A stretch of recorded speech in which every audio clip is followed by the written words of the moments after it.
Food allergy is a complex, potentially life-threatening condition that requires a multidisciplinary approach, yet confusion persists in distinguishing IgE and non-IgE mediated reactions from intolerances.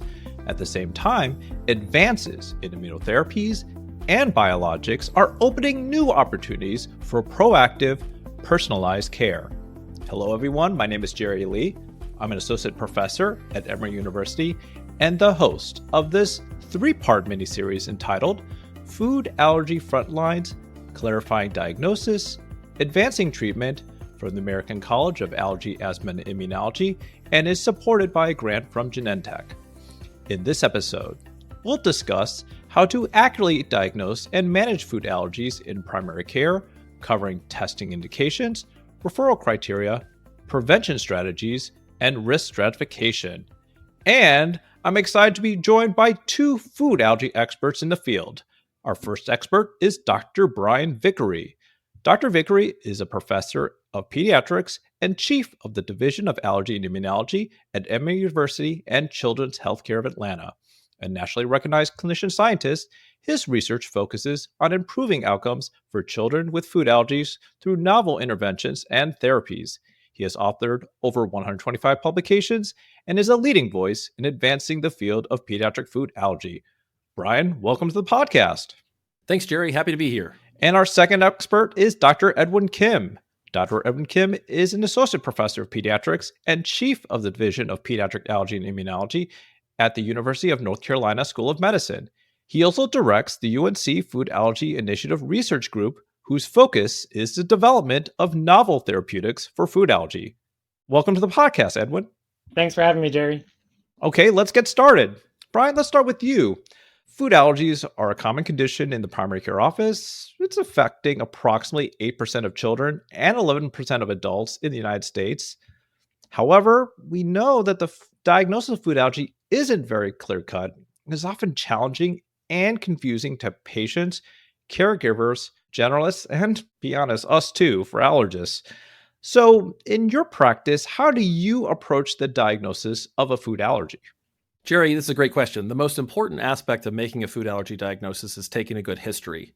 And that's why my new patient visits often will take a long time. Now, sometimes the history is totally obvious. Let's say a young child who tries a single food, say scrambled eggs for the first time, and within a few minutes has a clear allergic reaction involving unequivocal objective symptoms like hives or anaphylaxis. And that's witnessed by the parent who's providing this history and requires urgent treatment, taking the child to the emergency department where the care was documented. In a case like that, the diagnosis of egg allergy is so obvious that a first-year medical student could make the diagnosis, even really without a lot of testing. But in other cases, it's not so clear.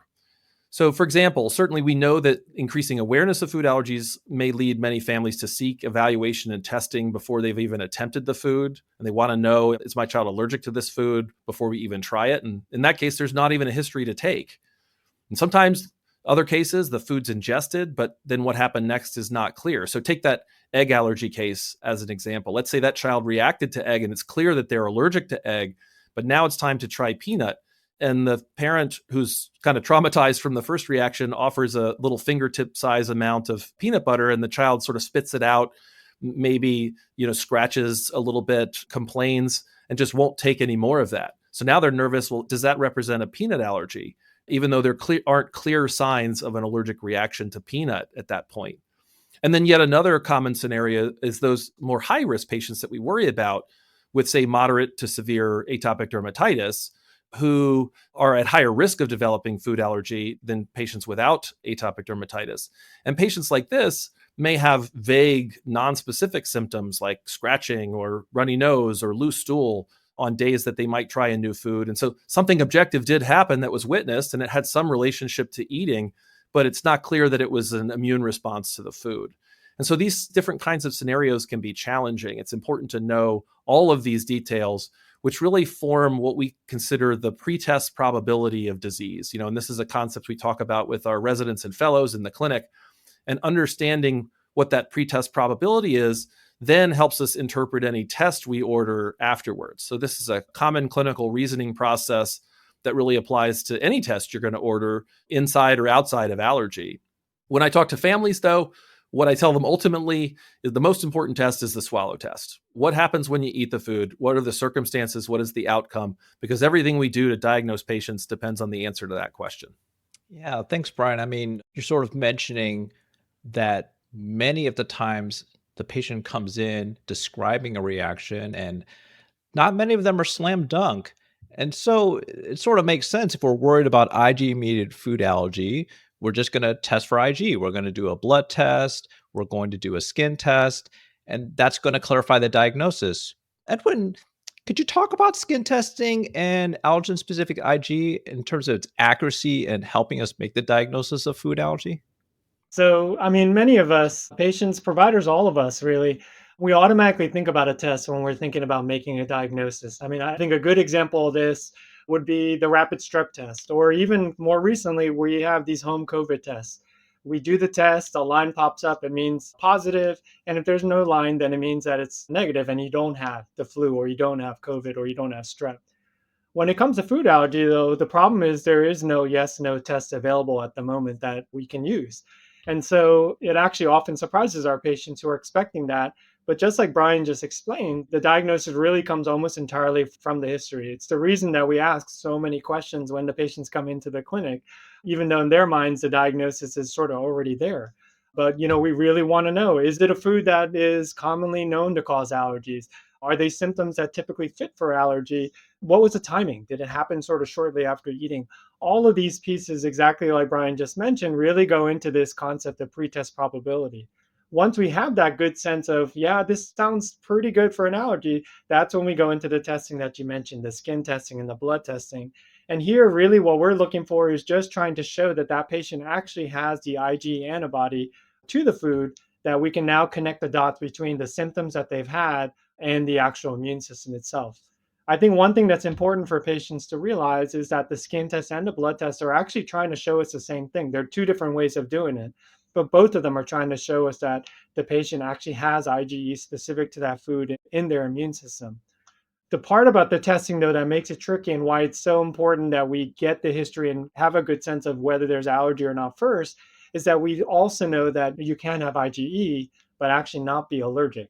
And the likely reason for that is there's probably other aspects of the other parts of the immune system that are basically protecting against the allergy, kind of combating that.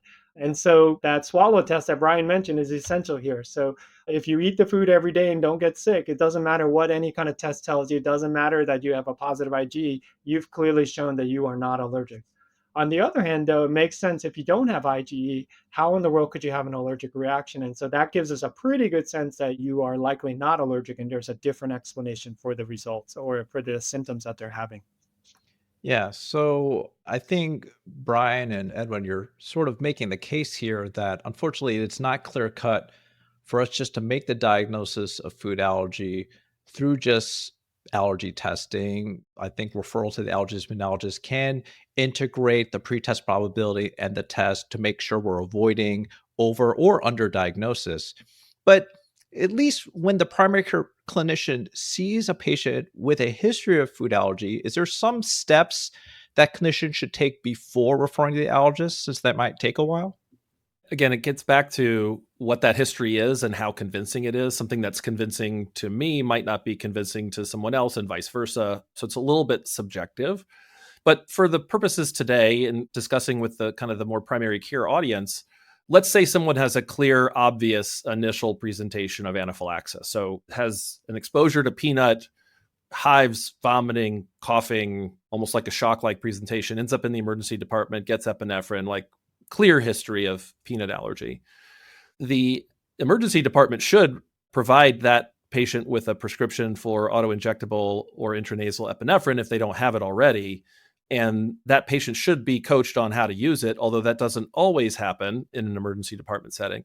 And then in addition, they need things like a written allergy action plan and maybe some supporting documentation if the child's in school and so on, just to manage the condition. And given that we know that access to allergists can be somewhat problematic widely and especially in certain places, it's important that the primary care clinician is connected to that patient who's had a reaction to make sure that the patient and family know what to do in case of an emergency while they're waiting to see the allergist. And so there may need to be a visit to go through, okay, do you have this epinephrine device? Did you actually get it from the pharmacy? Was it prescribed? Is it the right dose? Do you know how to use it? Do you know when to use it?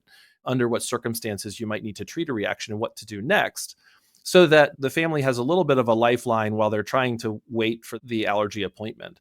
And, I really would just encourage to sort of leave it at that and resist the temptation to start the workup. It's really easy, and families often understandably want to know what's going on, but sometimes a well-intentioned attempt to try to make the diagnosis ends up with unnecessary testing that can be confusing and actually potentially even cause harm to the patient if it leads to dietary restrictions, especially early in life.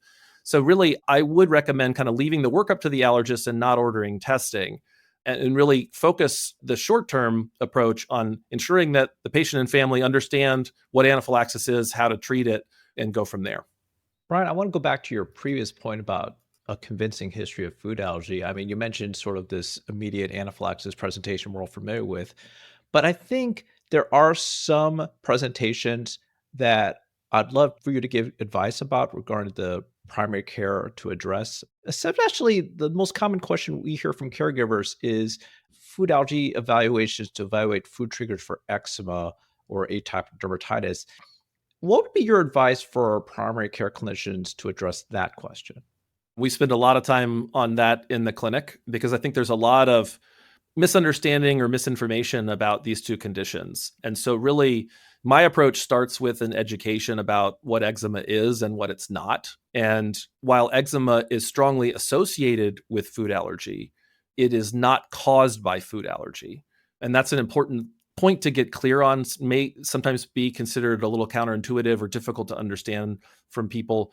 And it seems a little basic to say eczema is a skin condition, but it is. We know that there are strong genetic determinants for what causes eczema, and those are genes that control skin barrier function. They're not actually immune system genes. So there's evidence that this is inherited. It often runs in families. And so I often say to folks, when did the eczema start? Often it's early in life, and we know that it runs in families and has genetic origins. And I'll say, this is kind of the skin that they were born with. And it's understandable to think, well, what is it in the environment that's causing the skin to be so inflamed all the time and so itchy and so difficult to control? Is it something they're eating? Well, it's important to ground that conversation in this is the skin that they were sort of born with. And there's two main components to eczema that all patients battle to one degree or another, and it's different for different patients, and that is dryness and sensitivity, right? We know the dryness comes from the skin barrier dysfunction, and that's largely genetically controlled. The skin gets dehydrated very easily. It has a hard time holding on to water. Water evaporates at very high rates from the skin. That leads to dryness. The dryness leads to itching. The itching leads to scratching. The scratching leads to inflammation. It's this sort of vicious cycle. And then all patients to one degree or another have a lot of sensitivity. That is to anything with a fragrance, to heat, to sweat, bug spray, sunscreen, bacteria on the skin, stress, the type of fabric that's right up against the skin. All these things can make eczema worse. And for some patients, foods might be on that list, but actually there's some literature that suggests that the rate of food triggers is much, much lower than people actually suspect. It's usually a combination of all these other factors. And it's especially hard to tell what foods might be doing when the skin is out of control. If you're flaring all the time because the skin's not under control, then it seems like every time we're eating something later that day, we're having trouble. Well, it's important to get the skin under control to really understand what the diet's doing. And we find that a lot of patients are not prescribed appropriate potency topical steroid medicines and other effective treatments. They're not using enough emollients. The skin is not under good enough control. And it's interesting, there's also literature that suggests that the concern that parents have about food triggers goes dramatically down on follow-up visits when the skin is better controlled, right? So families come, they want to talk about foods. I pivot the conversation and talk about skin. First order of business is let's get the skin under control. If we can do that and then see them again in follow-up and the skin is not cured, but cleared and the child's doing better and everybody's sleeping better and more comfortable, then actually the conversation about what food is it goes down quite a bit. And again, there have been studies that have shown this. So really, to recap, it's a conversation about what eczema is, what it's not, what drives it, what doesn't drive it. And again, we really want to resist the temptation to test these kids for a whole bunch of food triggers, because they may well be sensitized to foods. Like Edwin said, they may make IgE to foods that are just what we would call false positives. They're not relevant. And when you start looking, you find things that are distracting and actually potentially counterproductive or harmful. So we really want to focus on getting the skin under control and leaving the diet alone. Ryan, that's excellent advice. Thanks for summarizing that. So, obviously, primary care clinicians are on the front line for addressing these questions about atopic dermatitis or eczema.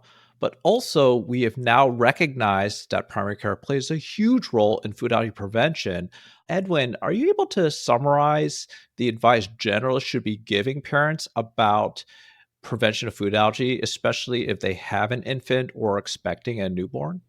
Absolutely. I mean, for years, we really thought that kind of waiting was a good thing, waiting for our GI tract, waiting for our immune system to actually be more mature before introducing foods like milk, egg, and peanut, thinking that that might sort of allow us to prevent the allergy as well as the kids to be able to more verbalize if there is a problem.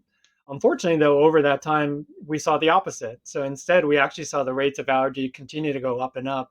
And right now, one of the estimates we often speak of is that 1 in 13 kids, 2 kids in every US classroom, might have an allergy to some kind of food. And so to me, it's clear that sort of waiting has not worked. So this advice actually officially got turned on its head in 2015 with the publication of the LEAP study, the Learning Early About Peanut study. And this study was really important because it showed that the opposite was true. The sooner you can get peanut into the diet, in the case of this study, getting kids between 4 and 11 months of age to eat the food, the peanut, the greater chance you actually had to prevent a peanut allergy. And the general idea that I think of is that the GI tract, it's designed to tolerate foods. I mean, everything that we eat is foreign to our body, and thankfully, we're not allergic to everything. So it's made to actually tolerate the food. And so if we can first get exposed to the food by eating, our immune system is more likely to develop tolerance to it. On the other hand, though, if we get exposed to the food by some other route, through the skin, exactly like Brian was talking about with your eczema, atopic dermatitis, or even possibly by breathing it, our immune system may actually overreact to it, see it as something bad, and maybe that's what allows for the allergy to happen. And so, really thinking about from the general pediatrician, I think the major advice that I would recommend is that there is really no benefit to waiting to introduce the foods at this point. And if anything, waiting keeps the door open for someone to become allergic. And so, really, the sooner the kids can eat peanut as well as these other common food allergens, I think the greater chance they have to tolerate the food and to prevent the allergy. Yeah, I think after the Learning Early About Peanut study, we are all doing our best to try to advise caregivers on introducing allergenic foods early to their diet. Obviously, may be some concerns from the caregiver. For primary care clinicians, what resources or handouts or other techniques can they use to educate caregivers on how to do early introduction of food? Edwin, what do you advise? This is the hard part, I think. So it's easy for us to say, okay, get the food into there and you'll be better. And some families get right into it. So there are actually a lot of sort of commercial products, but you could easily just get some peanut butter diluted, some of these puff snacks that were used in the study as well. So there are different things that are available, and some families will jump right in there. There are going to be other families that are just rightfully nervous, whether they know that they have allergy already in the family or just kind of aware and cautious about that. And that's a place where I think a partnership between the general pediatrician and the allergist can be super helpful as well, whether it's sort of coaching along the way or even observed if necessary, just to sort of help develop that sort of courage and the confidence to be able to continue to do this. It is an area that I think many different places are giving many different types of advice when it comes to sort of how to introduce it or how to rightfully introduce it. I think right now, the major thing that I focus on with my patients is less about the actual type of food, as long as it's not a choking hazard, but more about the sort of frequency and keeping it up. I think it's so important that you got to keep it in the diet multiple times a week and for an extended period of time. The danger that I'm seeing right now is that patients hear the message, they start it, they do it a few times, then they get busy, and then suddenly it's been a week, and then suddenly it's been 2 or 3 or 4 weeks since they've last given it. And what I worry about is, again, does that keep the door open for that patient to become allergic? And so, I know the FACAAI and the American College of Allergy both have great resources that are available out there, and there are many more that I think are being developed that will help to give the best practices on how to do it. But again, just as important is making sure that they can keep that up for an extended period of time to really maximize the chance of preventing the allergy. Yeah, thanks, Ed. We'll provide links that y'all can click on in the show notes associated with this podcast. But again, I appreciate the conversation. This concludes part 1 of our 3-part series, Food Allergy Frontlines, Clarifying Diagnosis, Advancing Treatment. Next, we'll cover FDA-approved and emerging immunotherapies like oral, sublingual, and epicutaneous immunotherapy, as well as the expanding role of biologics like omalizumab in managing complex food allergies. If you enjoyed this and want to hear other interesting episodes from Allergy Talk, please visit college.acaai.org/allergytalk. And again, my name is Jerry Lee. I'm from the American College of Allergy, Asthma, and Immunology. Thank you, Brian. Thank you, Edwin. And y'all have a wonderful day.